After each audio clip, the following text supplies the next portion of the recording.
Sir ఆగండి ఆగండి ఆగండి, మీరు ఆగండి సార్. నొప్పి ఎవరికో తెలుసు ఉండండి, ఒక్క నిమిషం అండి, మంచిగా మాట్లాడండి. నొప్పి భుజాల మీద వేసుకోవద్దు, ఇలాంటి మాట్లాడొద్దు. ఓకే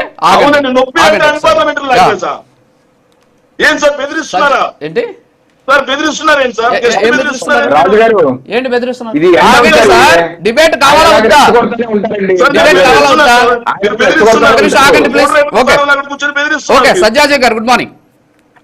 గుడ్ మార్నింగ్ మీకు సార్ మీరు ఇక్కడ కూర్చొని మీ రాజకీయాలు నాతో చేయొద్దు, మీ రాజకీయాలు.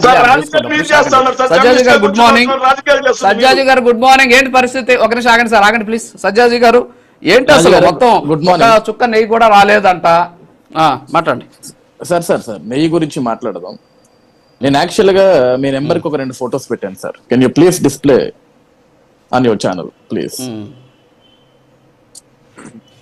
నిన్న జగన్మోహన్ రెడ్డి గారి పర్యటనలో వచ్చిన 2 ఫోటోలు సార్. అవి ఆ 2 ఫోటోలు ఒకసారి డిస్ప్లేలో కూడా ప్లే చేయండి, ఎందుకంటే పబ్లిక్ కూడా తెలియాలి.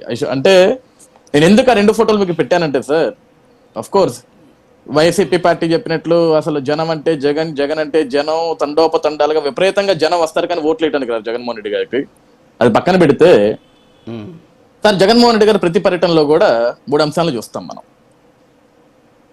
ఒకటి, ఒక పెద్ద ఆవిడో, ఒక ముసలావిడో, లేకుంటే ఒక దివ్యాంగులో వచ్చి కలుస్తారు, ఆయన పోయి ముద్దు పెడతాడు.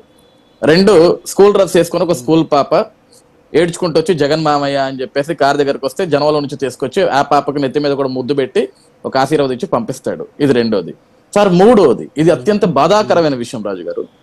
సంవత్సరం బిడ్డ, చంటి బిడ్డ, సంవత్సరం అప్పుడే పుట్టి సంవత్సరం అయి ఉంటుంది నాకు తెలిసినంత వరకు, నెలల బిడ్డలు.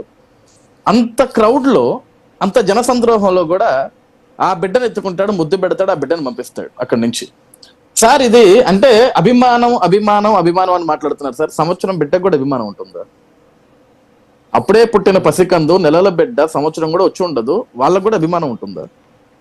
అంటే వాళ్ళ తల్లిదండ్రులకి కనీసం బుద్ధి జ్ఞానం ఉండదా సార్? అంత జనసంద్రోహంలో ఊపిరి తీసుకోవడానికి కష్టం కదా. నిన్న నేను ఇబ్రహీంపట్నం మీద నుంచి వస్తుంటే సార్, విజయవాడకి వెళ్ళి వస్తుంటే రోడ్డు మీద మొత్తం చెప్పులు తెగిపోయి ఎక్కడికక్కడ చెప్పులు కుప్పలుగా పడిపోయి ఉన్నాయి.